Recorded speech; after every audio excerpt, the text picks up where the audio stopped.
আসসালামু আলাইকুম। গতকালকে একটি খুবই গুরুত্বপূর্ণ ঘটনা ঘটেছে রাজধানীতে। গুলশানের একেবারে কূটনৈতিক জোনে এক কনস্টেবল আরেক কনস্টেবলকে গুলি করে মেরেছে এবং এই গুলিতে শুধু আহ, সহকর্মী কনস্টেবল নিহত হয়নি, একজন জাপান দূতাবাসের একজন গাড়ি চালকও গুলিবিদ্ধ হয়েছে। তো কেন এই ঘটনা ঘটলো? আহ, এরকম এক স্পর্শকাতর জায়গায় এটা কি ব্যক্তিগত কোনো রেষারেষি নাকি অন্য কোনো ঘটনা, সেটি পরিষ্কার হয়নি। আজকে আইজিপি বলছেন যে সহকর্মীকে গুলি করে হত্যার ঘটনার তদন্ত চলছে। পুলিশের মহাপরিদর্শক চৌধুরী আবদুল্লাহ আল মামুন বলেছেন, রাজধানীর বারিধারা ডিপ্লোম্যাটিক জোনে ফিলিস্তিন দূতাবাসের সামনে সহকর্মী কনস্টেবল কাউসার আলীর গুলিতে কনস্টেবল মনিরুল ইসলাম নিহত হওয়ার কারণ জানতে তদন্ত চলছে। শনিবার দিবাগত রাত 2টা 30 মিনিটে ঘটনাস্থলে উপস্থিত হয়ে আইজিপি এই কথা জানিয়ে বলেন, রাত 11টা 45 মিনিটের দিকে ফিলিস্তিনি দূতাবাসের সামনে আমাদের দুজন কনস্টেবল ডিউটিরত ছিলেন। এদের মধ্যে কনস্টেবল কাউসার আলীর গুলিতে কনস্টেবল মনিরুল ইসলাম ঘটনাস্থলে মারা যান। আর এই ঘটনায় জাপান দূতাবাসের গাড়ি চালক সাজ্জাদ হোসেন গুলিবিদ্ধ হয়ে আহত হন এবং তিনি এখন ইউনাইটেড হাসপাতালে চিকিৎসাধীন আছেন।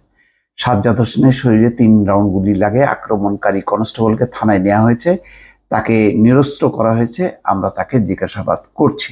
তিনি বলছেন, মনিরুল ইসলামের মরদেহ ময়নাতদন্তের জন্য শহীদ সোহরাওয়ার্দী মেডিকেল কলেজ ও হাসপাতালে পাঠানো হয়েছে। ঘটনাস্থল থেকে আমরা কিছু গুলির খোসা 20 রাউন্ড গুলি উদ্ধার করেছি। এই ঘটনার আমরা তদন্ত করছি। প্রাথমিকভাবে হত্যাকাণ্ডের কারণকে জানতে চাইলে তিনি বলেন, ঘটনার কারণ জানতে কনস্টেবল কাউসারকে জিজ্ঞাসাবাদ করব। কাউসারের পাওয়া তথ্য অনুযায়ী আমরা ব্যবস্থা গ্রহণ করব। জিজ্ঞাসাবাদে আমরা এই ঘটনার মূল রহস্য উদ্ঘাটনের চেষ্টা করছি। আক্রমণকারীকে আমরা ইতিমধ্যে আটক করেছি।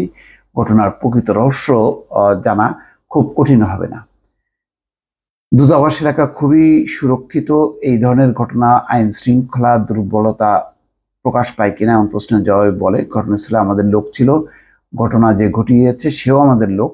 আসলে ঘটনার কি কারণ সেটা আমরা জানার চেষ্টা করছি। কাউসারকে কিভাবে আটক করা হয় জানতে চাইলে তিনি বলেন, ঘটনার পর কাউসার তার অস্ত্রটা রেখে ঘটনাস্থলে আশেপাশে ঘোরাফেরা করছিল, তখন তাকে ঘটনাস্থল থেকে আটক করেছে। তার মানে গুলি করে সে পালিয়ে যাওয়ার চেষ্টা করেনি, আশেপাশেই সে হাঁটাহাঁটি করছিল, তখন তাকে আটক করা হয়।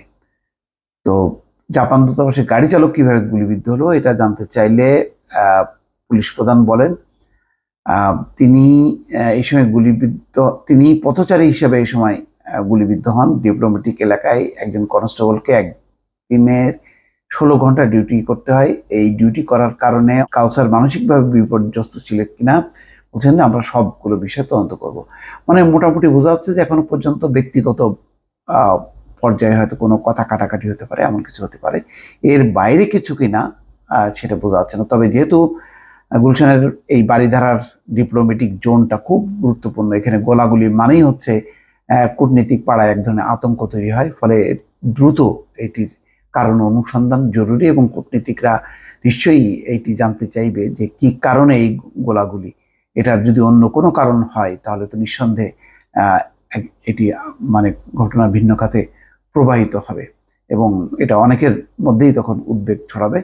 তবে হয়তো প্রাথমিকভাবে অনেকেই বলছেন যে ব্যক্তিগত কথা কাটাকাটির জেরে বা ব্যক্তিগত কোনো দেনা পাওনার দ্বন্দ্বের এটার ফল হতে পারে। যাই হোক, তদন্ত হওয়ার পর বোঝা যাবে ঘটনাটা আসলে কি ঘটেছিল। দর্শক ভালো থাকবেন, আল্লাহ হাফেজ।